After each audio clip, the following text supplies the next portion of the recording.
ETV ప్రేక్షకులకు నమస్కారం. Triple X detergent soap శుభమస్తులో ఈ వారం గ్రహఫలం కార్యక్రమానికి స్వాగతం. ఏప్రిల్ 19వ తేదీ నుండి ఏప్రిల్ 25వ తేదీ వరకు మేషాది ద్వాదశ రాశుల వారికి ఉండే శుభ అశుభ ఫలితాలని, అవసరమైన సందర్భాల్లో ప్రత్యామ్నాయ మార్గాల్ని తెలుసుకుంటారు. జన్మరాశి భాగ్యసిద్ధి శీర్షికలో మకర రాశి వారు అంటే ఉత్తరాషాఢ 2, 3, 4 పాదాల వారు, శ్రవణం 4 పాదాల వారు, ధనిష్ఠ 1, 2 పాదాల వారు ఏ దైవాన్ని ఏ విధమైన ప్రక్రియతో అర్చించాలో ఆ విశేషాన్ని, దాంతోపాటు 14వ తేదీన పుట్టినటువంటి వారు ఏ లక్షణాలతో ఉంటారు, ఏ రంగంలో రాణిస్తారు, ఏ దైవాన్ని పూజించాలి వంటి విశేషాలను తెలుసుకుంటారు. ముందుగా నేటి పంచాంగం. స్వస్తి శ్రీ చాంద్రమాన మన్మథనామ సంవత్సరం, ఉత్తరాయణం, వసంత ఋతువు, వైశాఖ మాసం, శుద్ధపక్షం. ఇక ఈ వారం ముఖ్యమైన రోజుల్ని చూస్తే 21వ తేదీ పరశురామ జయంతి, అదే రోజున సింహాచలంలో చందనోత్సవం, 23వ తేదీ శంకరాచార్య జయంతి. ఇక క్రమంగా మేషాది ద్వాదశ రాశుల వారి ఫలితాలని పరిశీలించి చూద్దాం. ముందుగా మేషరాశి. ఇక ఈ వారం మేషరాశి వారి ఫలితాలని పరిశీలించి చూస్తే రాహుకేతువులు శుభులుగా ఉన్నారు, గురు శనులు పాపులుగా ఉన్నారు. ఈ కారణంగా అశ్విని నక్షత్ర జాతకులు బంధుమిత్రులకి సహాయ సహకారాలను చేయాలని ప్రారంభించినప్పటికీ కూడా పూర్తిగా చేయలేకపోతారు. ఆ విషయాన్ని చెప్పి ఆ కార్యక్రమాలను దిగడం ఉత్తమం. భరణీ నక్షత్ర జాతకులు సామాజికమైన సాంఘికమైనటువంటి కార్యక్రమాల్లో తోడ్పాటుని ఇవ్వడం కోసమని ప్రయత్నిస్తారు, కానీ పూర్తిగా తమ వల్ల కాదు అనేటటువంటి విశేషాన్ని ముందుగానే చెప్పుకోవడం మంచిది. లేని పక్షంలో అపనింద వచ్చే ప్రమాదం కనిపిస్తోంది. కృత్తికా నక్షత్రంలో ఉండేటటువంటి విద్యార్థులు మరింత శ్రమపడ్డప్పటికీ కూడా సంపూర్ణమైనటువంటి ఫలితాన్ని సాధిస్తారనేటువంటి విశ్వాసం లేదు. కాబట్టి పూర్తిగా సాధించలేకపోతాం, మరింతగా శ్రద్ధ పట్టి చదవాలి అనే అభిప్రాయంతో తప్పక ఉండి తీరాలి. ఆదిత్య హృదయ స్తోత్రాన్ని పఠిస్తూ గడపడం ఉత్తమం. ఇది వైశాఖ మాసం కాబట్టి రోజుకి ఒక్కొక్క దేవాలయం చొప్పున సందర్శించడం శ్రేయస్కరం. ముఖ్యంగా ఈ రాశివారు ఈ వారం పోటీ పరీక్షలకి సిద్ధం అయినట్లయితే తప్పక సత్ ఫలితాన్ని సాధించగలుగుతారు. ఇక ఈ వారం వృషభ రాశి వారి ఫలితాలని పరిశీలించి చూస్తే శని, రాహు, కేతువులు శుభ్రుగా ఉన్నారు, కానీ గురుడు పాపి అయినటువంటి సందర్భంగా కృత్తికా నక్షత్ర జాతకులు బాకీలని వసూలు చేసుకునేటటువంటి సందర్భంలో నేర్పరితనంతో వ్యవహరించడం మంచిది తప్ప దూకుడుగా కానీ విపరీతమైనటువంటి ఆవేశంతో కానీ ప్రవర్తించడం ఏమాత్రమూ సరికాదు. రోహిణీ నక్షత్ర జాతకులు సంతానం విషయంలో నిదానమైనటువంటి పద్ధతితో వ్యవహరించి పిల్లలందరినీ అనుకూలంగా పరిస్థితికి తెచ్చుకోవాలి తప్ప వాళ్ళని కొట్టి తిట్టి ఏమాత్రం ప్రయోజనం ఉండదనే యథార్థాన్ని గమనించుకోగలగాలి. మృగశిర నక్షత్ర జాతకులు తమకి సంబంధించినటువంటి ప్రభుత్వం నుండి రావాల్సినటువంటి సొమ్ముని, అధికారుల్ని చక్కగా చేసుకుని మంచివారిని చేసుకుని వారిని ప్రశంసించి మాత్రమే ఆ కార్యక్రమాలను చేపంచుకోవడం ఎంతైనా శ్రేయస్కరం. రాజరాజేశ్వరి అష్టోత్తర శతనామ పఠనం చేయడం మంచిది. ఇది వైశాఖ మాసం కాబట్టి రోజుకి ఒక్కొక్క దైవ స్తోత్రాన్ని శంకరాచార్యుల వారు రాసినటువంటి వాటిని చదువుకుంటూ ఉండడం ఎంతైనా మంచిది. ముఖ్యంగా ఈ రాశివారు ఈ వారం ప్రణాళిక ప్రకారమే ఖర్చు చేసుకోవాలి, వాద వివాదాలకి దూరంగా ఉండాలి. ఇక ఈ వారం మిథున రాశి వారి ఫలితాలను పరిశీలించి చూస్తే గురు శనులు శుభులుగా ఉన్నారు, రాహుకేతువులు పాపులుగా ఉన్నారు. మృగశిర నక్షత్ర జాతకులు వ్యవసాయదారులే కానీ అయినట్లయితే ఏమాత్రమూ వాయిదా వేసుకోకుండా వ్యవసాయపు పనులని కానీ సక్రమంగా అన్నీ చేసుకోగలిగితే, ముఖ్యంగా నాగళ్ళు, ఇతరమైనటువంటి వ్యవసాయపు పనిముట్లకి చేయవలసిన మరమ్మతుల్ని చేసుకున్నట్టయితే లాభకరంగా ఉండే అవకాశం స్పష్టంగా కనిపిస్తోంది.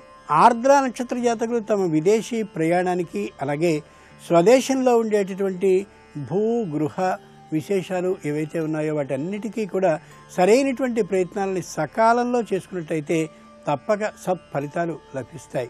పునర్వసు నక్షత్ర జాతకులు తమ ఆరోగ్యానికి సంబంధించిన తాత్కాలికమైన సాధారణ పరీక్షల్ని కానీ చేసుకున్నట్లయితే విశేషమైనటువంటి శ్రమ తప్పుతుంది.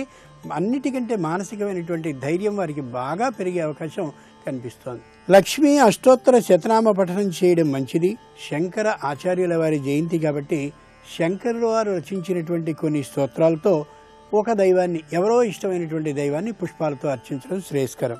ముఖ్యంగా ఈ రాశివారు ఈ వారం అదుపుని, ఆవేశాన్ని అదుపు చేసుకుని బుద్ధితో మాత్రమే ఆలోచించడం నేర్చుకోవాలి.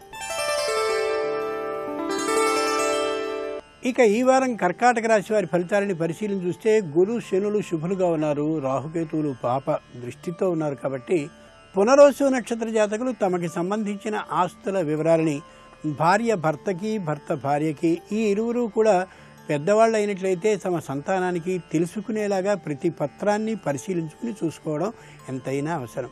పుష్యమి నక్షత్ర జాతకులు ఏ విధమైనటువంటి వాద వివాదాల్లోకి దొరకకుండా ఉండాలి. అలాగే రాజీ ధోరణిలో మాత్రమే పూర్తిగా పరిష్కరించుకోగలగాలి. ఆశ్లేష నక్షత్ర జాతకులు తాము చేయవలసినటువంటి కార్యాన్ని సక్రమంగా చేసిన తర్వాత సంతోషకరంగా ఆ కార్యం నుండి విరమించుకోవాలి తప్ప ఇంకా మళ్ళీ ఆ కార్యక్రమానికి సంబంధించిన అనుబంధ కార్యక్రమాల్లోకి ప్రవేశించి అపనిందకి గురి కావడం ఏమాత్రమూ సరికాదు. నవగ్రహ స్తోత్ర పఠనాన్ని చేయడం మంచిది. స్వామికి సింహాచలంలో చందన అభిషేకం జరుగుతోంది కాబట్టి మీ ఇంట్లో ఉన్నటువంటి దైవానికి చందనాభిషేకం చేయడం చాలా చాలా మంచిది. ముఖ్యంగా ఈ రాశివారు ఈ వారం ప్రశాంతత కోసం చక్కని ఉద్యానవనానికి వెళ్ళడం మంచిది. ఇక ఈ వారం సింహరాశి వారి ఫలితాలను పరిశీలించి చూస్తే గురు శని రాహు కేతువులు శుభులుగా ఉన్నటువంటి కారణంగా మఖా నక్షత్ర జాతకులు విపరీతమైనటువంటి పనుల ఒత్తిడి లభించింది కాబట్టి ఆదాయ మార్గాలు బాగా ఉన్నాయని ఆనందపడాలో లేక శరీరం అంత శ్రమకి సహించలేకపోతుందని దుఃఖపడాలో తెలియనటువంటి పరిస్థితిలో ఉంటారు. పూర్వ ఫల్గుని నక్షత్ర జాతకులు 2 ఉద్యోగాలు ఒకే కాలంలో వచ్చిన కారణంగా ఏ ఉద్యోగానికి వెళ్లాలో తెలియనిటువంటి అయోమయ స్థితిలో పడి దేనిలో ప్రవేశిస్తే ఏ నష్టం వస్తుందో, దేనిలో ప్రవేశిస్తే ఏ లాభ ఆధిక్యం కలుగుతుందో తెలియనిటువంటి అయోమయ స్థితిలో ఉండిపోతారు ఈ వారం. ఉత్తర ఫల్గుని నక్షత్ర జాతకులు తమ కుటుంబానికి సంబంధించినటువంటి అభివృద్ధి కోసం, తమ విద్యార్థులు అంటే పిల్లలైనటువంటి వాళ్ళు చదువుకుంటున్నటువంటి కారణంగా వారి విద్యా అభివృద్ధి కోసమని దూరపు కళాశాలలో ప్రవేశానికి పంపించాలా లేక దగ్గర కళాశాలలోనే చేర్చాలా అనేటటువంటి స్థితిలో అనిశ్చితమైనటువంటి స్థితిలో ఉంటారు. లక్ష్మీ నృసింహ కళావారంభ స్తోత్రాన్ని పఠించడం ఉత్తమం. ఇంట్లో ఉన్నటువంటి దైవానికి చక్కనైనటువంటి చందన జలంతో అభిషేకించడం చాలా చాలా అవసరం. ముఖ్యంగా ఈ రాశివారు ఈ వారం నిత్య పూజని మానకుండా ఉన్నట్లయితే పరమేశ్వరుడి నుండే సందేశం వస్తుంది. ఏ నిర్ణయాన్ని సరైనటువంటిదిగా పరమేశ్వరుడు నిర్ణయించాడో అది. ఇక ఈ వారం కన్యా రాశి వారి ఫలితాలను పరిశీలన చూస్తే గురువు శని కేతువు శుభుడైన రాహు మాత్రం పాపిగా కనిపిస్తున్నాడు. కాబట్టి ఉత్తర ఫల్గుని నక్షత్ర జాతకులు తమకి సంబంధించినటువంటి వృత్తి ఉద్యోగ వ్యాపారాల్లో మంచి నైపుణ్యాన్ని ప్రదర్శించినప్పటికీ కూడా పూర్తిగా తాము పనిని చేయలేకపోయామేమో అనేటటువంటి ఓ చిన్న నిస్పృహకి గురి అవుతూ కనిపిస్తారు. హస్త నక్షత్ర జాతకులు న్యాయ శాస్త్ర రంగానికి చెందిన వారే అయినట్లయితే మరికొంత సమాచారాన్ని కలిపి ఉంటే బాగుండేదా అనేటటువంటి ఓ చిన్న ఆలోచనతో కొంత నిరాశతో ఉండేటటువంటి అవకాశం కనిపిస్తోంది. చిత్తా నక్షత్ర జాతకులు తమకి గొప్పవారితో పరిచయం అయినప్పటికీ కూడా ఏ విధమైన ప్రయోజనమూ లేకుండా పోయిందే, ఇంత సమయాన్ని నేను వ్యర్థం ఎందుకు చేశానా అనేటటువంటి పునరాలోచనలో పడతారు.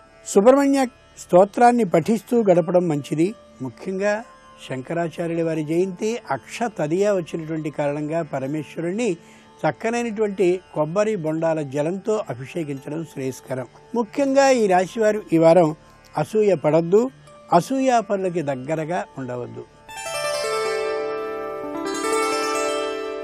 ఇక ఈ వారం తులారాశి వారి ఫలితాలని పరిశీలించి చూస్తే గురువు కేతువు అనుకూలంగా ఉన్నారు, రవి కుజులు పాపులుగా ఉన్నారు. అంతేకాకుండా కుజుని యొక్క మార్పు కారణంగా చిత్తా నక్షత్ర జాతకులు ఎంత జాగ్రత్తగా మాట్లాడినప్పటికీ కూడా అధికారులకి వేరు అర్థం వచ్చే ప్రమాదం కనిపిస్తోంది. కాబట్టి అతి స్పష్టంగా స్వచ్ఛంగా తక్కువ మాత్రమే మాట్లాడడం ఎంతైనా ఉత్తమం.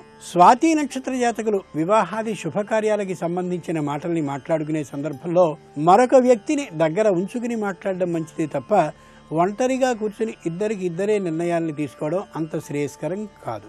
విశాఖ నక్షత్ర జాతకులు తమకి సంబంధించిన ఒక నిర్ణయాన్ని చేసుకునే సందర్భంలో ఎవరి ఒత్తిడికి లొంగకుండా తమ ఆలోచనని తామే చేసుకుని సుఖమైనటువంటి జీవితాన్ని కొనసాగించాలని అనుకోవడం ఎంతైనా అవసరం. సరస్వతి అష్టోత్తర శతనామ పఠనం చేయడం ఉత్తమం. తన నిర్ణయాన్ని తాను స్వయంగా తీసుకోవడం కోసం శంకరాచార్యుల వారు చెప్పినట్టుగా మౌన జపాన్ని చేయడం చాలా చాలా మంచిది. ముఖ్యంగా ఈ రాశివారు ఈ వారం అనుభవజ్ఞులైనటువంటి పెద్దలని, కుటుంబ సభ్యులని కాని వారిని సంప్రదించడం చాలా అవసరం. ఇక ఈ వారం వృశ్చిక రాశి వారి ఫలితాలని పరిశీలించి చూస్తే గురువు కేతువు అనుకూలుగా ఉన్నప్పటికీ కూడా శని రాహువులు ఏమాత్రమూ అనుకూలించక పాపులుగా ఉన్నటువంటి కారణంగా విశాఖ నక్షత్ర జాతకులు తాము చేయబోతున్నటువంటి ప్రతి పనిని 1-2 మార్లు తమకు తామే పునరాలోచించుకుని పునఃసమీక్షించుకుని చేసుకోవాలి తప్ప ఇతరుల మీద ఆధారపడి నిర్వర్తింప చేసుకోవడం ఉత్తమం కాదు. అనురాధ నక్షత్ర జాతకులు తమకి సంబంధించిన వృత్తి ఉద్యోగ వ్యాపారాల్లో ప్రత్యేక పర్యవేక్షణని చేపడుతూ ప్రతిదీ అనుమానాస్పదమైనటువంటి దృష్టితో చూసి ఒక నిర్ణయానికి రావాలి తప్ప తమకి తాము ఎవరి మాటలను విని ఒక నిర్ణయానికి రావడం సరైనటువంటి పద్ధతి కాదు. జ్యేష్ఠ నక్షత్ర జాతకులు అనవసరంగా మనోభీతిని మానసికమైన అశాంతిని పొందడం కాకుండా ప్రశాంతంగా కూర్చుని ఆలోచించుకోగలగాలి.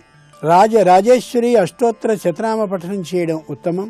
ఇది వైశాఖ మాసం అయినటువంటి కారణంగా పరమేశ్వరుడికి పత్ర పూజని అంటే చిగురుటాకులతో పూజని చేయడం ఎంతైనా శ్రేయస్కరం. ముఖ్యంగా ఈ రాశి వారు ఈ వారం ఆర్థిక విషయాల్లో జాగ్రత్తని అప్రమత్తతని పాటించాలి. ఇక ఈ వారం ధనురాశి వారి ఫలితాలను పరిశీలించి చూస్తే గురువు శనులు శుభులుగా ఉన్నారు, రాహుకేతువులు పాపులుగా ఉన్నటువంటి కారణంగా మూలా నక్షత్ర జాతకులు ప్రభుత్వానికి కట్టవలసిన పన్నులు కానీ అలాగే చెల్లించవలసినటువంటి ఇతరమైనటువంటి బకాయిలు కానీ సకాలంలో చెల్లించి ఏ విధమైన ఇబ్బంది ప్రభుత్వం నుండి కానీ లేదా ప్రభుత్వేతర సంస్థల నుండి కానీ ఇబ్బందులు లేకుండా ఉండేలా చూసుకోవాలి. లేని పక్షంలో అపకీర్తి అపనింద పాలయ్యే ప్రమాదం జరిమానాతో సహా ఉండే అవకాశం కనిపిస్తోంది. పూర్వాషాఢ నక్షత్ర జాతకులు విద్యార్థులే కానీ అయినట్లయితే ఈ మాత్రం చాలు అని అనుకోకుండా మరింత శ్రమించి చదవలసిందే. లేని పక్షంలో పరీక్ష మొత్తానికి ఇబ్బంది పడేటటువంటి అవకాశం బాగా గోచరిస్తోంది. ఉత్తరాషాఢ నక్షత్ర జాతకులు తమకి సంబంధించిన ఆర్థిక వ్యవహారాల్ని మరెవరి మీదనో ఉంచడం కాకుండా తమకి తామే జాగ్రత్తగా చూసుకుని తప్పుని గ్రహించుకోగలగాలి. నిశ్చయంగా అప్పుడు ఏ విధమైన కష్టానికి లోనుకారు. అన్నపూర్ణ అష్టోత్తర శతనామ పఠనం చేయడం ఉత్తమం. సింహాచల స్వామికి చందనాభిషేకం జరుగుతోంది కాబట్టి అక్కడి నుంచి చందనం కానీ లభించినట్టయితే ఆ చందనాన్ని కొద్ది చొప్పున చుట్టూ ఇరుగు పొరుగు వారందరికీ పంచడం శ్రేయస్కరం. ముఖ్యంగా ఈ రాశివారు ఈ వారం ధర్మబద్ధంగా ఉండి తీరాలి. ఇక ఈ వారం మకర రాశి వారి ఫలితాలను పరిశీలించి చూస్తే గురువు శని రాహు కేతువులు శుభులుగా ఉన్నటువంటి కారణంగా ఉత్తరాషాఢ నక్షత్ర జాతకులు విద్యార్థులైనట్లయితే తగినంతటి ప్రయత్నం చేయకుండానే సత్ఫలితాలు లభించే అవకాశం కనిపిస్తోంది. అంత మాత్రం చేత ఇంత మాత్రం చదివితేనే సరిపోతుందని అనుకోకూడదు. ఈ వారానికి అది అనుకూలంగా ఉంది అని మాత్రమే గ్రహించాలి. శ్రవణ నక్షత్ర జాతకులు తాము చేసేటటువంటి వ్యాపారంలో బాగా కలిసి వచ్చినటువంటి కారణంగా ఇంత శ్రమిస్తే చాలు అని అనుకోకుండా శ్రమ ఆధిక్యం తప్పక ఉండి తీరాలనే యథార్థాన్ని గ్రహించగలగాలి. ధనిష్ట నక్షత్ర జాతకులు అధికారుల నుండి ఏ విధమైనటువంటి అడ్డు లేకుండా అన్ని తమకి సంబంధించినటువంటి పర్యవేక్షణలు పూర్తయి ఆదాయపు పన్ను శాఖ నుండి చక్కనైనటువంటి పత్రాలు అన్నీ వచ్చిన కారణంగా ఈ విధంగా ఉండొచ్చు అని అనుకోకూడదు. నిజాయితీగా మాత్రమే వ్యవహరించాలనే అభిప్రాయాన్ని ఎప్పుడూ మర్చిపోకూడదు. లలిత అష్టోత్తర శతనామ పఠనాన్ని చేయడం మంచిది. స్వామికి చందనాభిషేకం జరుగుతోంది కాబట్టి చందనము పసుపు కలిపినటువంటి జలంతో అభిషేకించడం శ్రేయస్కరం. ముఖ్యంగా ఈ రాశివారు ఈ వారం అప్రమత్తతతోనే ఉండాలి తప్ప ఏదో విధంగా పని సాగించుకున్నాం కదా అనేటటువంటి తాత్కాలికమైన ఆనందంతో ఉండడం సరికాదు. ఇక ఈ వారం కుంభరాశి వారి ఫలితాలను పరిశీలించి చూసినట్లయితే రవి కుజ బుధ శుక్రుడు శుభులుగా ఉన్నారు. మిగిలిన వారు అంత అనుకూలుగా లేనటువంటి కారణంగా ధనిష్ట నక్షత్ర జాతకులు లాభసాటికరమైనటువంటి వృత్తి ఉద్యోగ వ్యాపారాలు ప్రారంభించినప్పటికీ కూడా అంత చక్కగా పూర్తి ఫలితాలని ఇయ్యవు. నిదానమైనటువంటి ఫలితాలని సాగిస్తాయి. వ్యాపారం మందకొడిగా సాగుతుంది. శతభిష నక్షత్ర జాతకులు వ్యవసాయదారులే కానీ అయినట్లయితే పెట్టుబడికి తగినటువంటి సొమ్ము లేకపోవచ్చు, లేదా పెట్టుబడి పెట్టినప్పటికీ కూడా అనుకున్నటువంటి వస్తువు నాణ్యమైనది దొరకకపోవచ్చు. అంత మాత్రం చేత నిరుత్సాహాన్ని చెందక ప్రయత్నాన్ని చేసినట్లయితే తప్పక ఫలితం సుగమం అవుతుంది. పూర్వభద్ర నక్షత్ర జాతకులు కోపాన్ని విసుగుని చికాకుని కొద్ది దూరం చేసుకుని ప్రశాంతంగా కానీ ఆలోచించుకోగలిగితే కుటుంబంలో ఉండేటటువంటి మనస్పర్ధలు తొలగుతాయి. అలాగే బంధుమిత్రులతో ఉండేటటువంటి సత్సంబంధాలు తెగిపోకుండా కూడా ఉంటాయి. ఆంజనేయ అష్టోత్తర శతనామ పఠనాన్ని చేస్తూ గడపడం ఉత్తమం. శంకరాచార్యుల వారి స్తోత్రాన్ని తీసుకుని లక్ష్మీ నృసింహస్వామికి ఫలరసాలతో అభిషేకాన్ని చేయడం ఎంతైనా మంచిది. ముఖ్యంగా ఈ రాశివారు ఈ వారం తప్పక పొదుపుని పాటించి తీరాలి.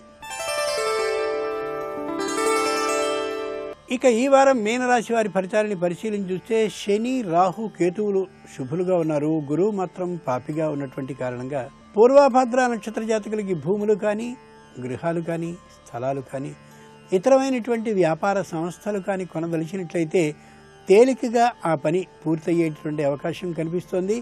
అది తమ ప్రతిభకి అనుగుణంగా లభించిందని అనుకోకుండా పరమేశ్వర అనుగ్రహం కారణంగా లభించిందని అహంకరించకుండా ఉండడం మంచిది. ఉత్తరాభాద్ర నక్షత్ర జాతకులకి వ్యాపార సంస్థల్లో ఉన్నటువంటి వారికి విశేషమైనటువంటి లాభం చేకూరే అవకాశం కనిపిస్తోంది. అది తమకి సంబంధించిన కృషి ఫలితం అని అనుకోకుండా గ్రహ ప్రభావం కారణంగా జరిగిందని ఆనందించడం అవసరం. రేవతి నక్షత్ర జాతకులకి కాలం అలా చక్కగా దొర్లిపోతూ వెడుతుంది. సంతానంతో ఏ విధమైన ఇబ్బంది లేకుండా సాగిపోతూ ఉంటుంది. పరమేశ్వరుడు అనుకూలిస్తున్నాడని భావించడం శ్రేయస్కరం తప్ప అది ప్రయోజకత్వం అని మాత్రం అనుకోకండి. గర్వించకుండా ఉండండి. గణేష అష్టోత్తర శతనామ పఠనం చేయడం ఉత్తమం. సింహాచలంలో లక్ష్మీ నృసింహస్వామికి చందనాభిషేకం జరుగుతూ ఉన్నటువంటి కారణంగా వివిధమైనటువంటి రంగులతో కూడిన పుష్పాలతో అర్చన చేయడం శ్రేయస్కరం.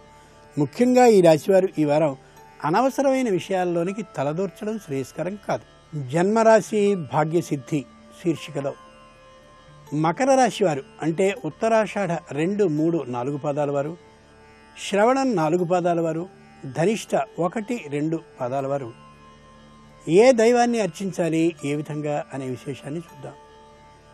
నవగ్రహాలకి అధీశుడైనటువంటి సూర్య ప్రతిమని తీసుకుని ఆ సూర్య ప్రతిమని కుంకుమ జలంతో శ్రద్ధగా అభిషేకించండి. తారక గ్రహ మస్తకాయ నమః. నక్షత్రాలని, గ్రహాలని తల మీద ధరించినటువంటి నీకు నమస్కారము అని సూర్యుడిని స్వయంగా ప్రార్థిస్తూ ఎర్రనైనటువంటి కుంకుమ జలంతో ఇంతసేపు అభిషేకించండి. 108 నామాలు ఎంతసేపు ఉచ్చరించడానికి పడుతుందో అలా మంత్ర జపాన్ని చేస్తూ అభిషేకించండి. స్వచ్ఛమైన వస్త్రంతో పూర్తిగా తుడిచి చందనాన్ని పూర్తిగా పూసి సూర్య ప్రతిమకి మధ్యలో కుంకుమ బొట్టుని ఉంచి నువ్వులని దానంగా ఇయ్యండి. అలాగే గోధుమలని కూడా దానంగా ఇయ్యండి. వివిధమైనటువంటి రంగుల పుష్పాలతో మళ్ళీ అర్చనని చేస్తూ తారక గ్రహ మస్తకాయ నమః అంటూ స్వచ్ఛంగా ఆ నవగ్రహ అధీశుడైనటువంటి మహానుభావుడైన సూర్యుడిని అర్చించి నాకు జ్ఞానంతో పాటు విశేషమైనటువంటి బుద్ధిని కూడా ఇవ్వవలసిందని ప్రార్థిస్తే మీ వృత్తి, ఉద్యోగ, వ్యాపారాల్లో ఏ విధమైన రాణింపు మీకు లభించాలో అటువంటి బుద్ధిని నిశ్చయంగా ఇచ్చి తీరుతాడు. సూర్యునికి పాయసం ప్రీతికరం కాబట్టి పెసరపప్పుని కొద్దిగా వేసినటువంటి పాయసాన్ని తప్పక స్వామికి నివేదన చేయండి. చెప్పలేనంతటి విశేషమైన ప్రతిభ, గుర్తింపు మీకు లభిస్తాయి వృత్తి, ఉద్యోగ, వ్యాపారాల్లో.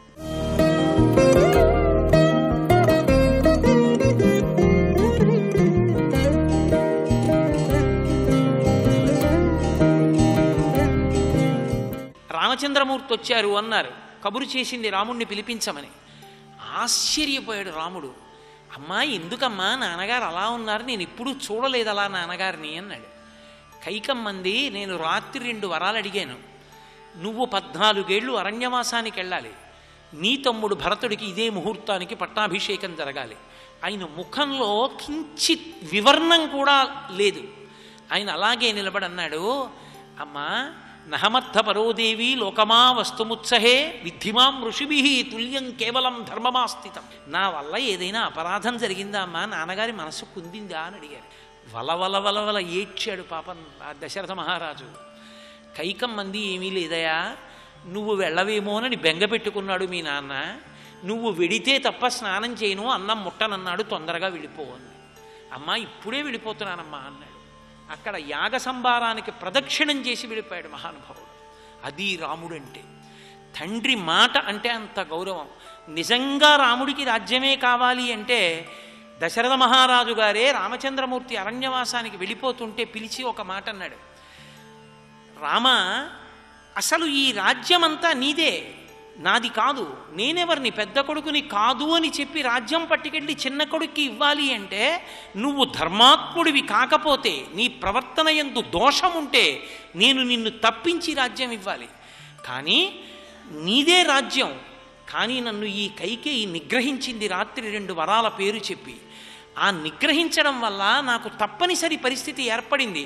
అందుకని రాజ్యం భరతుడికి ఇస్తానన్నాను. నువ్వు నాకొక్క ఉపకారం చేసి పెడతావా అన్నాడు. చెప్పండి నాన్నగారు, ఏం చెయ్యాలి అన్నాడు. అయోధ్యాయా త్వమేవాద్య భవరాజా నిగృహ్యమాం అన్నాడు. అసలు ఈ రాజ్యము నీదేగా. రాత్రి నేను కైకమ్మకి మాట ఇచ్చాను, రాముణ్ణి పంపించేస్తాను అరణ్యవాసానికని, భరతుడికి పట్టాభిషేకం చేస్తానన్నాను. నేను ఇచ్చేశానుగా వరాలు. ఇప్పుడు నువ్వు ఒక పని చెయ్యి. వీరాధివీరుడివి, కండలు తిరిగినటువంటి యోధుడివి, నేను వృద్ధుణ్ణి, పెద్దవాణ్ణి అయిపోయాను. ఇప్పుడు నువ్వేం చేస్తావంటే, పెద్ద కొడుక్కి దక్కవలసిన రాజ్యాన్ని చిన్న కొడుక్కి ఇవ్వడానికి నువ్వెవడవరా నాన్నా అని నన్ను పట్టి ఖైదులో పడయి. నేను ఇచ్చిన మాట ఇచ్చేశానుగా, రాజ్యం నువ్వు తీసేసుకో, నన్ను కారాగారంలో పెట్టు. నువ్వు కారాగారం ముందు నుంచి తిరుగుతుండు, నేను నిన్ను చూసుకుంటూ బతికేస్తాను రామా. నువ్వు వెళ్ళిపోతే చచ్చిపోతాను, ఉండలేను. అందుకని నన్ను కారాగారంలో పెట్టేయి అన్నాడు. రాముడు కేవలం పితృవాక్య పరిపాలకుడైతే ఇది కూడా చేయొచ్చు. మా నాన్నగారు అడిగారండి, చేశానండి అనొచ్చు. కానీ అహం రాఘవ కైకయ్య వరదానేన మోహిత స్పష్టంగా చెప్పాడు. నేను కైకేయి అడిగినటువంటి వరముల చేత మోహితుణ్ణయ్యాను, బంధించింది నన్ను. కాబట్టి నువ్వు నన్ను బంధనంలో పడేసి నువ్వు రాజ్యాన్ని నిలుకో అన్నాడు. ఆయన అన్నాడు, నాన్నగారండి, కని పెంచి పెద్ద చేసినటువంటి మిమ్మల్ని కారాగారంలో పెట్టి తండ్రి ఇచ్చిన మాట నిలబడకపోవడానికి కారణం నేనై సింహాసనం మీద కూర్చుని రాజ్యం ఏలుకుని భోగాలు అనుభవించనా? ఎన్నాళ్లలో వస్తుంది నాన్నగారు? 14 ఏళ్ళు. మీరు ఎప్పటికీ చక్రవర్తిగా అలాగే ఉండాలి. మీరు చక్కగా సింహాసనం మీద కూర్చొని పరిపాలన చెయ్యండి. మా నాన్నగారు ఇచ్చిన మాట సత్యమయ్యేటట్టుగా ప్రవర్తించిన కొడుకని నా ధర్మాన్ని నేను నిర్వర్తిస్తాను. 14 ఏళ్ళు అరణ్యవాసం చేసి తిరిగి వచ్చి మీ పాదాలకు నమస్కరిస్తాను. నాన్నగారండి, నన్ను మన్నించండి, నేను అటువంటి పని చెయ్యనన్నాడు. అది రాముడంటే. కాబట్టి కొడుకు ధర్మాన్ని నిర్వర్తించాలి. రామచంద్ర ప్రభువు నేర్పారు ప్రపంచానికి. తండ్రిని గౌరవించినవాడు, తండ్రి మాట నిలబెట్టినవాడు కొడుకు. కాబట్టి మహానుభావుడు అరణ్యవాసానికి బయలుదేరిపోయాడు. బయలుదేరిపోతూ కౌసల్యామాత దగ్గరికి వెళ్ళాడు. అసలు ఏమీ అద్భుతమండి ఆ తల్లిదండ్రులు, ఆ కొడుకు, ఆ ప్రేమ, ఆ భక్తి. కౌసల్య ఏడిచింది. ఇన్ని నోములు నోచాను, ఇన్ని వ్రతాలు పట్టాను, ఆఖరికి నువ్వు వెళ్ళిపోతున్నావా అరణ్యవాసానికి? కైకమ్మ అంతఃపురానికి వెడతాడు, మీ తండ్రి నా దగ్గరికి రాడు, నన్ను కూడా నీతో తీసుకెళ్ళిపో. ఒక్క మాట చెప్పాడు తల్లికి. అమ్మా, కైకమ్మ దగ్గరికి వెడుతూ ఉంటాడు, అంతఃపురంలో ఉంటాడని నువ్వే చెప్తున్నావు. ఆ కైకమ్మే ఇవాళ నాన్నగారు తట్టుకోలేనంత గొప్ప ఇబ్బంది పెట్టింది. నాన్న ఎంత గొప్ప మాట అంటాడండి. గురుశ్చ రాజా పితాచ వృద్ధ అన్నాడు. అమ్మా, నాన్నగారి పరిస్థితి ఏమిటో తెలుసా? కైకమ్మని నమ్ముకుని అక్కడ ఉన్నారు, నిజమే, సంతోషంగా గడిపారు. కానీ ఇప్పుడు ఆయన కైకమ్మ చేత మోసగింపబడ్డానన్న స్థితిలో ఉన్నాడు. నువ్వా పెద్ద భార్యవి, నన్ను అరణ్యాలకి పంపించేశాడన్న అక్కసతో నువ్వు దగ్గరికి రానివ్వవు. లక్ష్మణస్వామి నాతో వస్తున్నాడని సుమిత్ర దగ్గరికి రానివ్వదు. పెద్దవాడు, ఇన్ని వేల సంవత్సరముల వయస్సున్నవాడు, జర్జరీభూతమైన శరీరం ఉన్నవాడు, మహారాజు, సింహాసనం మీద కూర్చున్నవాడు అలోమని ఏడుస్తుంటే నేనున్నానని ఓదార్చేవాళ్ళు లేకపోతే ఎందుకమ్మా మనం ఉండి? కొడుకులు భార్య ఉన్నది అందుక అమ్మా, తండ్రిని ఓదార్చడానికి కాకపోతే ఎందుకమ్మా? అమ్మా, అలా అనకూడదమ్మా. భర్తుక్కిల పరిత్యాగో నృశంస కేవలం స్త్రియా సభవత్యన కర్తవ్యం మనసాపి విగర్హితం. ఏ కారణం చేతనైనా సరే, కన్న కొడుకు దగ్గరికైనా సరే, భర్త దగ్గర ఉండడం కన్నా కొడుకు దగ్గరైనా సరే బాగుంటుందని విడిపోయిన స్త్రీ ముఖం కూడా చూడకూడదు. భర్త కన్నా గొప్పవాడు ప్రపంచంలో లేడు. నీకు, నాకు, అందరికీ దిక్కు తండ్రి. అమ్మా, తండ్రిని మించిన పరదైవం లేడు. నీకు పతి ప్రత్యక్ష దైవం. కాబట్టి నువ్వు దశరథ మహారాజు గారినే సేవించాలన్నాడు. సీతమ్మ దగ్గరికి వెళ్ళి అంటాడు, సీత, నేను ఏదో కృతకంగా లొంగాను అనుకుంటున్నావేమో, నేను శాస్త్రానికి వశుణ్ణి. శాస్త్రం ఏం చెప్పిందో అలా ప్రవర్తిస్తాను. సీతాశాస్త్రం ఏం చెప్పిందో తెలుసా? ఏష ధర్మస్తు శుశ్రోణి పితుర్మాతస్య వశ్యతే. తల్లి తండ్రి బ్రతికి ఉన్నంతకాలం తల్లిదండ్రుల్ని గౌరవించడం అన్న మాటకు అర్థం ఏమిటో తెలుసా? తల్లిదండ్రుల మాటకి వశపడి కొడుకు బ్రతకడం. తల్లిదండ్రులు ఏం చెప్పారో ఆ మాట పాటించడం. ఒకవేళ తను పెద్దవాడయ్యాడు, ప్రాజ్ఞుడయ్యాడు కనుక తండ్రి పొరపాటు పడుతున్నాడు అనుకుంటే, నాన్నగారండి మీరు ఆలోచించండి, అలా చేయడం కన్నా ఇలా చేస్తే బాగుంటుంది కదా, ఇలా చేద్దాం నాన్నగారండి అని తండ్రి సంతోషంగా అంగీకరించేటట్టు చేసి చెయ్యడం. అంతేకాని నాకు ఇప్పుడు ఆయన చెప్పేది ఏమిటి, నా అంతా నాకు తెలియదు ఏమిటని ఈసడించిన వాడు కొడుకు కాడు సీత. కాబట్టి నేనైనా నువ్వైనా దశరథ మహారాజు గారికి వశవర్తులమే. మనం ఆయన మాట మాటించవలసిందే. గురువృత్తి అనురోధేన నకించితపి దుర్లభం. సీత గుర్తుపెట్టుకో, తండ్రిని గౌరవించినవాడు, తండ్రి మాట పాటించినవాడు, తండ్రి యందు భక్తి ఉన్నవాడు ఈ లోకమునందు పొందలేని సుఖము సౌఖ్యము లేవు, ఏదైనా పొందుతాడు. తల్లిదండ్రులంటే ప్రత్యక్షమైనటువంటి పరమేశ్వర స్వరూపాలు. నా మాట విను, అందుకని నేను తల్లిదండ్రుల్ని గౌరవిస్తున్నానన్నాడు. ఆవిడంది, ఇంత చెప్పవలసిన అవసరం ఏమిటి, నాకు కూడా తెలుసు తల్లిదండ్రులు అంత గొప్పవాళ్ళే, నేను మీతో అరణ్యానికి వచ్చేస్తాను. అది రామచంద్ర ప్రభు అంటే. తండ్రి పంపిస్తున్నాడని బాధతో వెళ్ళలేదు, తండ్రి మీద అంత ప్రేమతో వెళ్ళాడు. అరణ్యానికి పంపిస్తే వెళ్ళిపోయినటువంటి రామచంద్రమూర్తి పుట్టినటువంటి గడ్డ మీద పుట్టిన మనం మీరు నాకు చెప్పేదేమిటి అన్న స్థితిలో బ్రతకడం మహా దురన్యాయమైన విషయం. తండ్రి అంటే బతికున్నంతకాలం కొడుకు మీద వ్యామోహమే. పుత్రేష అని అది ఒక ఈష. అసలు ఆ కొడుకు మీద అంత వ్యామోహం ఉంటుంది తండ్రికి. అటువంటి కొడుకు ఆ తండ్రికి తద్దినం పెట్టడం. మహానుభావుడు అరణ్యవాసానికి వెళ్ళిపోయాడు. అరణ్యవాసానికి వెళ్ళిపోయిన తరువాత భరత శత్రుఘ్నులు వచ్చి చెప్పారు. అప్పటి వరకు తెలియదు నాన్నగారు చచ్చిపోయారని. నాన్నగారు చనిపోయారన్నాడు. నాన్నగారు చనిపోయారు అన్న తర్వాత రామచంద్రమూర్తి నోటి వెంట వచ్చిన మొట్టమొదటి మాట ఏమిటో తెలుసా? ఎందుకు వచ్చిన కొడుకుతనం, మయాచాపి నసంస్కృత అన్నాడు. తండ్రి చచ్చిపోతే పెద్ద కొడుకు అంత్యేష్టి సంస్కారం చెయ్యాలి. తండ్రి శరీరం విడిచిపెట్టేసిన తర్వాత వ్యానవాయువు వదిలిపెట్టదు శరీరాన్ని. ఇంకా శిథిలమైన కోట మీద బోర్డు పెట్టుకుని ఇది ఫలానా వారి స్థలం అనుకున్నట్టే పట్టుకుంటుంది.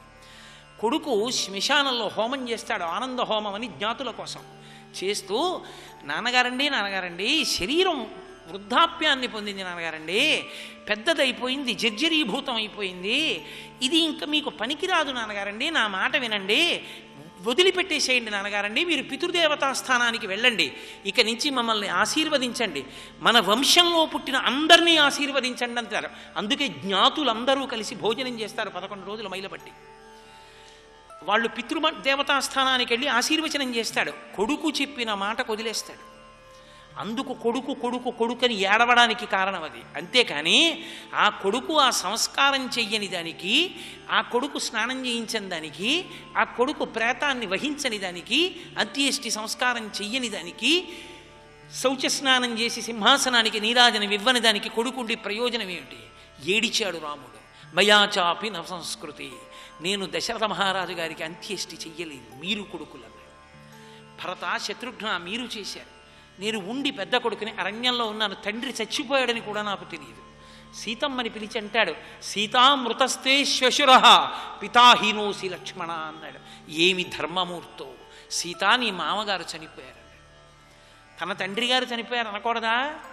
లోకంలో అందరికన్నా గొప్పవాడు ఆడపిల్లకి ఎవరంటే మామగారు.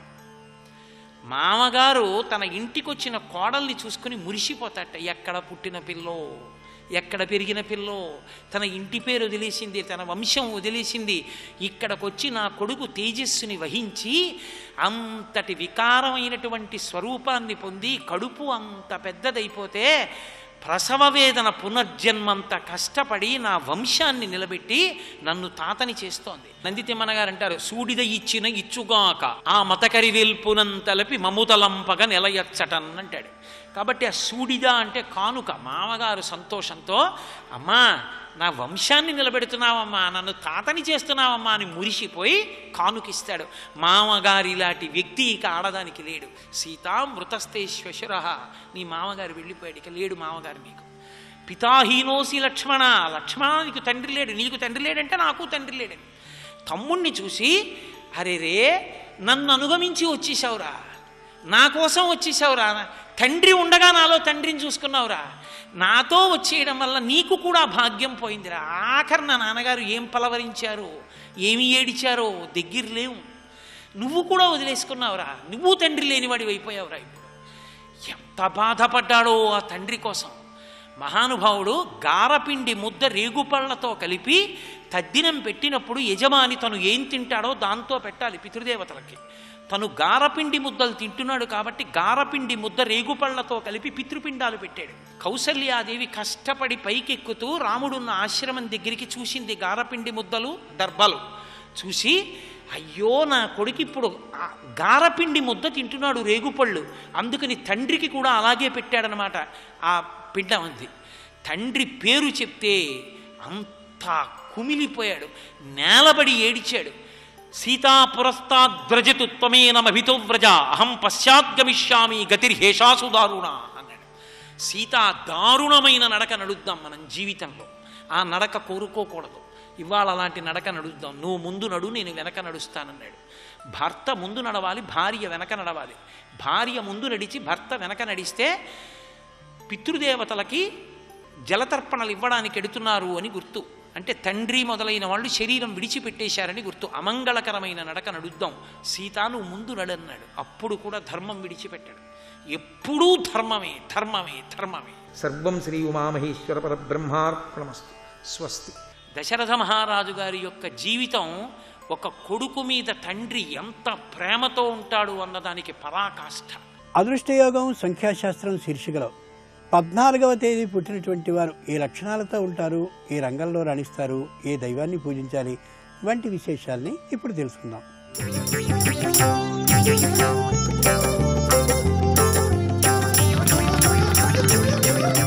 XXX డిటర్జెంట్ సోప్ శుభమస్తు కార్యక్రమంలో అదృష్ట భాగ్యం సంఖ్యాశాస్త్రం అంశానికి స్వాగతం. మానవ జీవిత మనుగడలో సంఖ్యాశాస్త్రం అత్యధిక ప్రాధాన్యత వహించింది. సృష్టిలో అన్నిటికన్నా ఉత్తమోత్తమైనటువంటి జన్మ మానవ జన్మ. ఈ మానవ జన్మలో పుట్టినటువంటి తేదీకి అత్యధిక ప్రాధాన్యత ఉంటుంది. ఆ పుట్టిన తేదీ మీద ఆధారపడి ఆ వ్యక్తి జీవితంలో జరిగేటువంటి సంఘటనలు, అదృష్టాలు చాలా చక్కగా అంచనా వేయగల శాస్త్రం న్యూమరాలజీగా మనకు శాస్త్రవేత్తలు తెలియజేశారు. అందుచేత ఈ న్యూమరాలజీలో అదృష్ట భాగ్యాన్ని ఏ విధంగా మన సొంతం చేసుకోవాలి అనేటువంటి విషయాన్ని కనుక మనం అవగాహన చేసుకున్నట్లయితే 14వ తేదీ పుట్టిన వారి యొక్క విశిష్ట లక్షణాలు ఏ విధంగా ఉంటాయి, వారు ఏ రంగంలో రాణిస్తే బాగా విజయాన్ని సాధిస్తారు, వారు ధరించవలసినటువంటి దుస్తుల విషయం, వారి ప్రవర్తన నియమావళి గురించి మనం తెలుసుకుందాం. 14వ తేదీ అనేటువంటిది చాలా చక్కటి విశిష్టవంతమైనటువంటి సంఖ్య. వీరు వృత్తి వ్యాపారాల్లో చాలా చక్కటి విజయాన్ని సాధించడానికి కృషి చేస్తారు. సంపదను కూడాను గడిస్తారు. వీరి చుట్టూతా కూడాను అనేక మంది సన్నిహిత మిత్రులు ఎప్పుడూ ఉంటూ ఉంటారు. ఒక్కొక్కసారి వీరి జీవితంలో అత్యాశకు గురై ధనాన్ని కూడా పోగొట్టుకునేటువంటి లక్షణాలు కనిపిస్తున్నాయి. ఈ విషయంలో మాత్రం చాలా జాగరూకత వహించాల్సిన పరిస్థితి ఎంతైనా ఉంటుంది సుమా. ప్రేమ, పెళ్ళి మొదలైనటువంటి విషయాలలో కూడా చాలా జాగ్రత్త వహించాలి. నిజమైన ప్రేమకు విలువ గనక ఇచ్చినట్లయితే వీరి జీవితం ప్రేమమయంగా సాగిపోవటానికి ఆస్కారం అత్యధికంగా ఉంటుంది సుమా అని కూడా చెప్పవచ్చు. ప్రకృతి శక్తులైనటువంటి గాలి, నీరు, అగ్ని మొదలైనటువంటి వాటి వలన వీరికి ఎక్కువగా ప్రమాదములు అనేటువంటివి పొంచి ఉంటాయి. కాబట్టి వీరు ప్రయాణం చేసేటప్పుడు మాత్రం తప్పనిసరిగా రామనామ మంత్రాన్ని జపం చేయటం మంచిది. శ్రీరామ రామ రామేతి రమే రామే మనోరమే సహస్రనామ తత్తుల్యం రామనామ వరాననే. లేకపోతే ఆపదామహత్తారం దాతారం సర్వసంపదాం లోకాభిరామం శ్రీరామం భూయో భూయో నమామ్యహం. ఈ విధమైనటువంటి మంత్రాన్ని అనుష్ఠానం చేసే వీళ్ళు ప్రయాణాలు చేయటం చాలా మంచిది.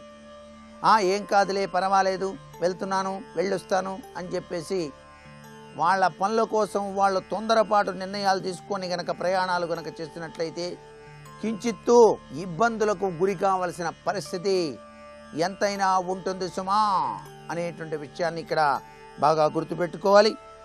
వీళ్ళు ఎప్పుడూ కూడా వాహనాల్ని వేగంగా మాత్రం నడపకూడదు. వాహనాన్ని నడిపేటప్పుడు చాలా జాగరూకత వహించాల్సిన పరిస్థితి ఉంటుంది. మొత్తానికి ఈ 14వ తేదీ పుట్టినటువంటి వారికి సంఖ్య చాలా మంచి సంఖ్యగానే చెప్తాం. వీళ్ళు సినీ రంగంలోనూ షేర్స్ రంగంలోనూ చక్కటి యోగవంతమైన ప్రభావాన్ని గడించడానికి ఆస్కారం ఉంది. హోటల్ కమ్ లాడ్జెస్ విషయంలో కూడా వీళ్ళు ఉత్తమోత్తమైనటువంటి స్థితిగతుల్ని పొందడానికి ఆస్కారం ఉంది. ఒక్కొక్కసారి వీళ్ళు మౌనం వహిస్తారు. తమకు ఇష్టమైనప్పుడు మాత్రమే పలకరింపు చర్యలు ఉంటాయి. ఇష్టం కానప్పుడు అసలు మాట్లాడరు. ఇటువంటి వారి విషయంలో ఇతరులు ఏమిటి మౌనంగా ఉన్నారు, మాట్లాడలేదే అని చెప్పేసి ఆలోచన చేస్తూ ఉంటారు. వీళ్ళని ఎప్పుడూ కూడా విమర్శించకూడదు. వీళ్ళ యొక్క ఆంతరంగిక విషయాల జోలికి ఇంకొకరు పోకూడదు. అలా గనక పోయినట్లయితే వీరికి ఎనలేని కోపం మాత్రం వచ్చి తీరుతుంది. నా సంగతి మీకెందుకు, నా క్షోభ నేను పడుతున్నాను కదా, మీరు అనవసరంగా నన్ను అన్నారు, 10 మంది ముందు అన్నారు, మీకు నాకు ఎటువంటి సంబంధం లేదు అని చెప్పేసి వాళ్ళు ఎంతటి పెద్దవాళ్ళైనా సరే వాళ్ళతో తెగదెంపులు చేసుకునేటువంటి విధి విధానం కూడా ఉంటుంది. సంతానం పట్ల అమితమైనటువంటి ప్రేమ, అభిమానం విపరీతంగా ఉంటుంది. వీరికి ఆరోగ్యరీత్యా కొద్దిగా వేడి చేస్తూ ఉంటుంది. అంతేకాకుండా తరచూ వస్తువులు పోగొట్టుకునేటువంటి లక్షణం కూడా ఉంటుంది. కించిత్తు మతిమరుపు ఉండటానికి ఆస్కారం అత్యధికంగా ఉంటుంది. వీరు మాత్రం వజ్రధారణ చేయటం చాలా మంచిది. వజ్రం ఆడవారు అయితే ఎడంచేతి చూపుడు వేలికి, మగవారు కుడి చేతి చూపుడు వేలికి ధారణ చేయాలి అనేటువంటి విషయాన్ని మర్చిపోకూడదు. వీళ్ళ పేరు మీద రైసు వ్యాపారం, కళాత్మకమైనటువంటి విశేషవంతమైనటువంటి వ్యాపారాలు, స్పెక్యులేషన్ బిజినెస్లు బాగా కలిసి వస్తాయి. వీరు శివకేశవులకు ప్రీతివంతమైనటువంటి దేవుళ్లను కొలవాలి. షిర్డీ సాయిబాబా, దత్తాత్రేయులు ఇలా స్వాముల్ని గనక ఆరాధన చేస్తున్నట్లయితే విశిష్టవంతమైన అభివృద్ధి పథంలోకి పయనిస్తారు. వీరు ధరించవలసినటువంటి దుస్తులు ఎక్కువగా గోల్డ్ కలర్స్, క్రీమ్ కలర్స్ వాడినట్లయితే సర్వత్రా కూడా శుభదాయకం. వీరికి బుధవారం, శుక్రవారం అనేటువంటి రోజులు బాగా కలిసి వస్తాయి. వీళ్ళు ఉన్నదంతా ఒకేసారి ఒకే దాని మీద పెట్టుబడి పెట్టి వ్యాపారం మాత్రం చేయకూడదు. అంతేకాకుండా ఉద్యోగ వృత్తుల్లో చక్కగా రాణించేటువంటి శక్తి సామర్థ్యాలు కలిగి ఉంటారు. వీరి జీవితంలో అనూహ్యమైనటువంటి విజయ సంపద కోసం ఆచితూచి అడుగు వేయటం ఒకటి, ఉన్నదంతా ఒకేసారి ఒకే దాని మీద పెట్టుబడి పెట్టకుండా ఉండటం ఒకటి, కోపం వచ్చినప్పుడు బయటపడకుండా తమకు తామే సమర్థించుకొని ఓర్పు వహించాలి. Life is a challenge, face it అనేటువంటి ఉద్దేశంతో ముందడుగు వేసినట్లయితే వీరి విజయ దుందుబితో జీవన గమనాన్ని సాగిస్తారు. చిత్రమైన ఈ జగత్తులో విచిత్రవంతమైనటువంటి ఈ మానవ జీవితంలో 14వ తేదీ పుట్టిన వారికి అదృష్ట యోగం ఈ విధంగా ఉన్నది. సర్వే జనా సుఖినో భవంతు.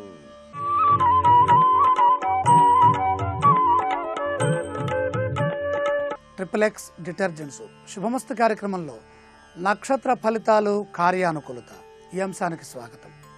విశాఖ నక్షత్రం ఇంద్రుడు, అగ్ని అధిష్టాన దైవాలుగా కలిగి ఉన్నటువంటి నక్షత్రం. శుభ కార్యక్రమాలకు అంతగా వినియోగపడనటువంటి నక్షత్రం. అగ్ని సంబంధమైనటువంటి కార్యక్రమాలకి సహకరించేటటువంటి నక్షత్రం.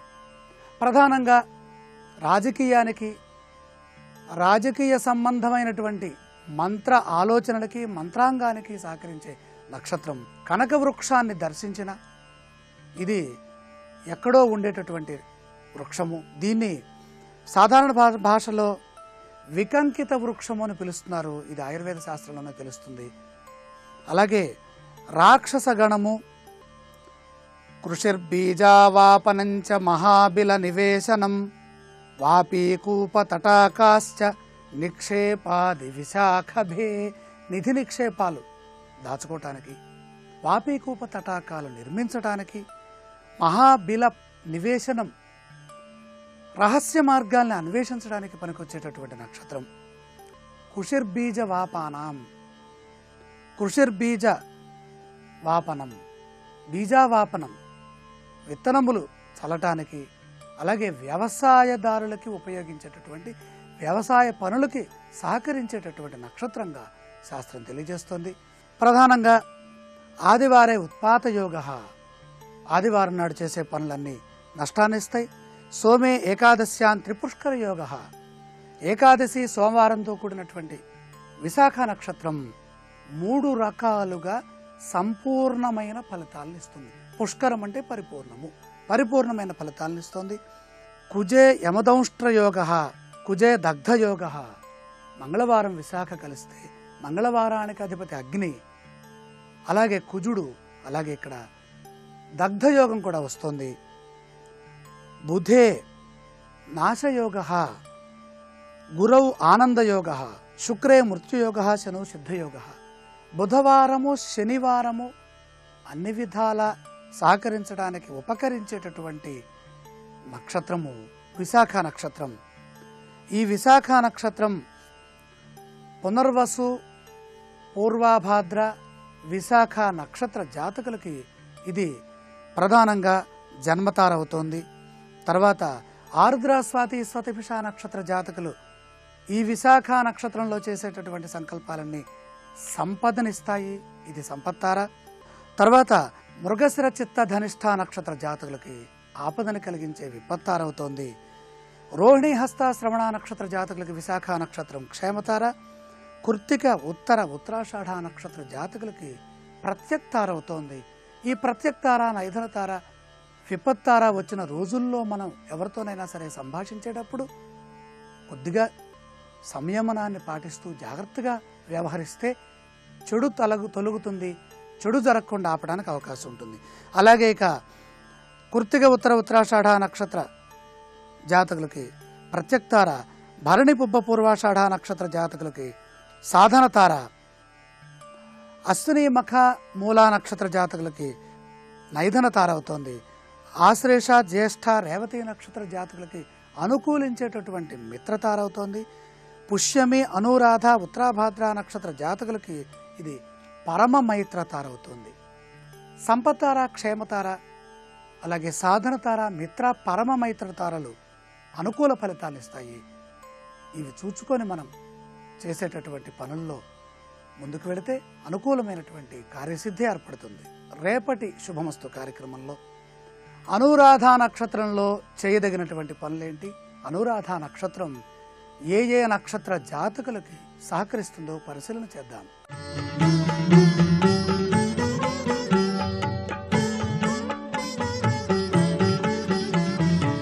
ఈరోజు వైశాఖ శుద్ధ పాడ్యమి, వైశాఖ మాసం ఆరంభం.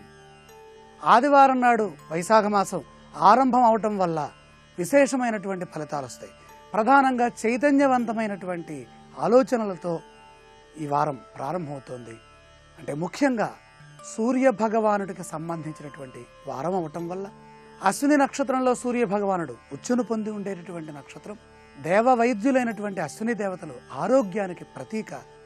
ఈ రోజున ఆరోగ్య సిద్ధి కోసమే సూర్య భగవానుడికి ఎవరు నమస్కారాన్ని సమర్పించిన ప్రదోష కాలంలో వెంకటేశ్వర స్వామి వారి దగ్గర దీపారాధన చేసిన, శివాలయంలో దీపారాధన చేసిన, ఆవు నేతతో తూర్పు ముఖంగా లక్ష్మీదేవి దగ్గర దీపారాధన చేస్తే పరిపూర్ణమైనటువంటి శుభయోగం సిద్ధిస్తుంది. సాయంకాలం ప్రదోషంలో భరణి నక్షత్రం ఉన్నది. భరణి నక్షత్రంలో చేసేవారికి యమధర్మరాజు యొక్క పీడలు లేకుండా సంపూర్ణమైన ఆరోగ్యం సిద్ధిస్తుంది. అలాగే ఆయుర్దాయం కూడా వృద్ధి చెందుతుంది. రేపటి రోజున ఆచరించవలసినటువంటి కార్యక్రమాలని పరిశీలించినట్లయితే రేపు విదియ సోమవారం. ఈ విదియ సోమవారం అధ్యయనానికి అనుకూలించేటటువంటి వారం. ఎటువంటి కార్యక్రమాన్నైనా ప్రారంభించవచ్చు. అయితే దైవారాధన విశేషంగా చేయాలి. కారణం భరణి నక్షత్రం. భరణి స్యాద్యమో రాజా, యమ ధర్మరాజు యొక్క నక్షత్రంలో ఏదైనా కార్యక్రమాలు చేస్తే అవి విఘ్నాన్ని విఘాతాన్ని కలిగిస్తాయి. కాబట్టి దేవతా సంబంధమైనటువంటి ఆరాధన, ఈశ్వరారాధన చేస్తే, ఈశ్వరుడికి అభిషేకం చేసిన లేదా బిల్వ దళములతో ఈశ్వరుణ్ణి అర్చించినట్లయితే మార్కండేయ దీర్ఘాయుష్యమస్తు, పరిపూర్ణమైనటువంటి ఆయుర్దాయం వస్తుంది. విద్యార్థులకు అనుకూలిస్తుంది. విద్యను అభ్యసించడంలో పరిపూర్ణమైనటువంటి మేధా సంపత్తి ఏర్పడుతుంది. విద్య అనగానే నూతన విద్యల్ని ప్రారంభించడానికి, అలాగే విద్యని అనుష్ఠించడానికి, ఆమ్నాయానికి కలిసి వచ్చేటటువంటిది. సోమవారం చంద్రుడికి ప్రీతికరమైనటువంటిది. సోమవారం నాడు దుర్గా ఆరాధన, ఈశ్వరారాధన అనేక రకాలుగా కలిసి వస్తుంది. అలాగే సోమవారం విధియ వచ్చింది కాబట్టి నూతన వ్యాపారాలు ప్రారంభించడానికి ఎంతో సహకరించేటటువంటి వారము. ఇక్కడ భరణి కూడా ఉన్నది కాబట్టి ఆలోచించి పనులు చేయాలి. నూతన కార్యక్రమాలు ప్రారంభించకూడదు. కానీ నిత్యంలో చేస్తున్నటువంటి వ్యాపారాలు కలిసి వచ్చే అవకాశం అధికంగా ఉంటుంది.